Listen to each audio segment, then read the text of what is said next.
Village charmant qui était quelques centaines d'âmes au moment où Monet s'y installe en 1879.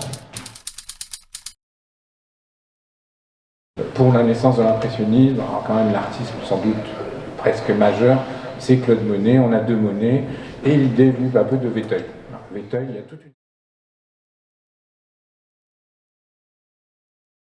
il y a toute une série, une dizaine de tableaux autour du village de Véteuil au musée d'Orsay. Et donc on s'est dit, voilà, on va construire quelque chose. Et donc on a fait, comme tout le monde, notre demande de prêt. Mais comme nous, on avait vraiment pointé, fait un focus très précis sur un sujet, évidemment, on avait besoin de certaines toiles très très précises de Monet autour du village de Véteuil. Et notamment, vous verrez, c'était le numéro 1 sur la liste. Le deuxième moment de la vie de Monet, quand il revient autour de 1900 à Véteuil pour peindre à nouveau le village depuis l'autre berge de la Seine, nous avons un tableau. Alors je peux parler de nous, c'est Soleil levant. Soleil levant, c'est voilà. nous, Soleil couchant.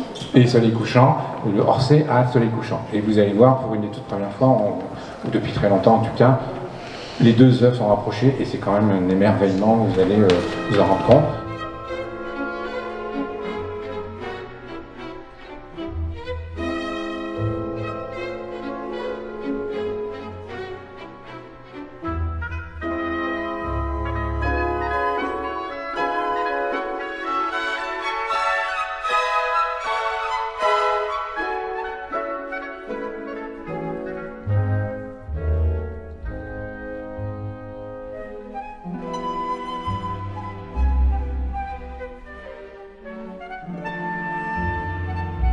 Donc en fait, 6 tableaux, mais 6 tableaux extrêmement, 6 tableaux magnifiques.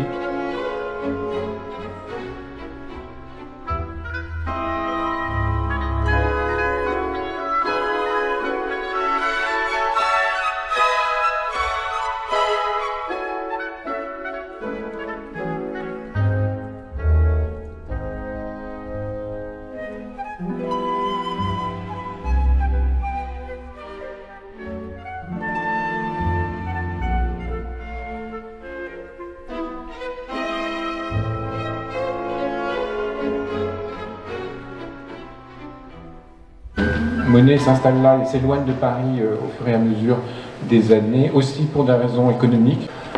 En tout cas, il y a un recul de ses revenus. Et donc il s'installe dans ce village avec une autre famille, la famille Hochedet, qui est un collectionneur de Monet, mais lui aussi en difficulté financière. Et donc Monet a quasiment...